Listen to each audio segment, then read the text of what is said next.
La dimension psychologique du bien contre le mal occupe une place importante dans votre travail. Pourquoi?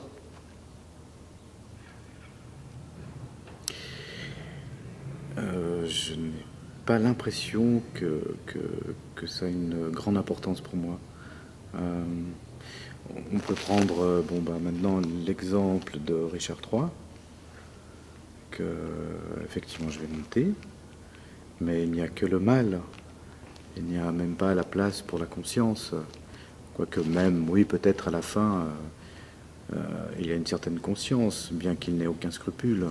Mais cette conscience est uniquement une forme très narcissique de s'exprimer. Le bien contre le mal. Non, ça, je laisse ça à d'autres. Non, disons que je préfère tout ce qui est l'ordre des défauts de l'être humain, de l'humain. Je me concentre plutôt là-dessus. Le bien, c'est plutôt pour un travail pour la vie quotidienne. Un travail difficile, mais voilà. Donc effectivement, le théâtre est un peu le contraire, quoi. Donc plutôt attiré par ce qui ne va pas. Voilà. Vous menez en parallèle le jeu de comédien et la mise en scène. Comment alliez-vous les deux? Mal. Mal, je sais pas. Non, avant tout, je suis comédien. J'ai fait une école de comédien. J'ai joué pour d'autres metteurs en scène. Je suis devenu metteur en scène par réaction. Et maintenant, je fais de la mise en scène par obligation. C'est pas vrai, mais par plaisir, bien entendu. Mais j'ai pas du tout envie d'oublier ce que j'ai été, pourquoi j'ai commencé ce métier, entre guillemets. C'est un peu ma récréation de jouer. Maintenant, la mise en scène est devenue ma réelle façon de m'exprimer.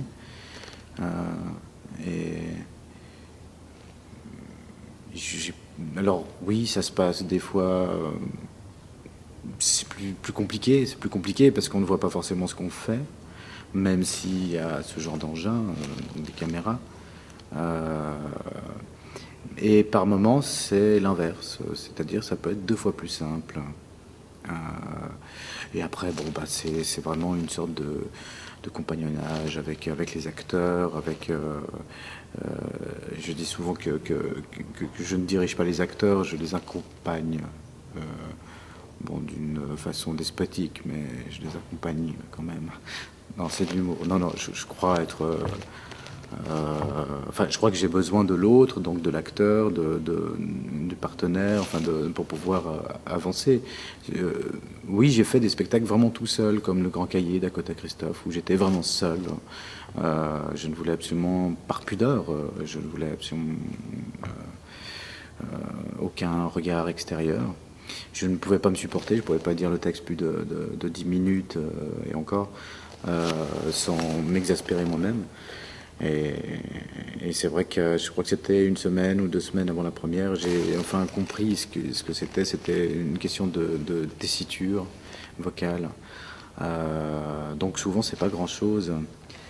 Et la mise en scène, c'est peut-être pas grand-chose non plus. C'est peut-être de dire où il faudrait peut-être aller, où entrer, où sortir, pourquoi rester, faire vivre des résonances, les enjeux scéniques.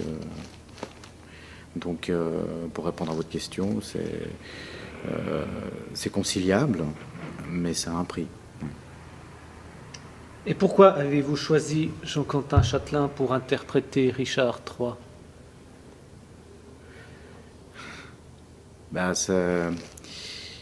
Ça m'est paru comme une évidence. C'est vrai que la première fois que j'ai travaillé avec lui, c'était Dialogue d'exilé de Brecht. Nous avons tourné ensemble pendant 6 mois et j'ai appris à le connaître sur scène et moins peut-être dans la vie quotidienne. C'est quelqu'un d'assez discret. Et Richard III, je trouvais que c'était écrit pour lui, qu'il y avait quelque chose de l'ordre de la... Jean Quentin est peut-être plus qu'un comédien. Je dirais même que c'est parfois même un génie, mais bon, il faut quand même pas exagérer. Mais si exagérons, c'est un génie. C'est une bête de scène.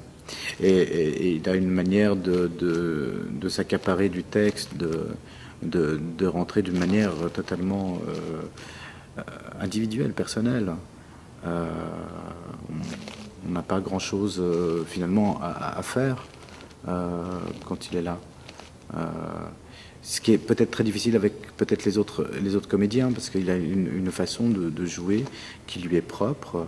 Il a un phrasé, il a une poésie, et je trouvais que c'était vraiment le reflet de ce que je pouvais imaginer de ce personnage de Richard III. Ouais.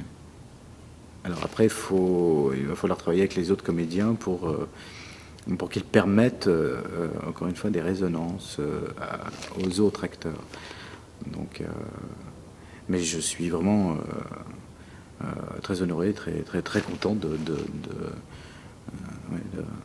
qu'il interprète ce Richard III. Je pense que je suis même fier d'avoir eu cette idée avant les autres.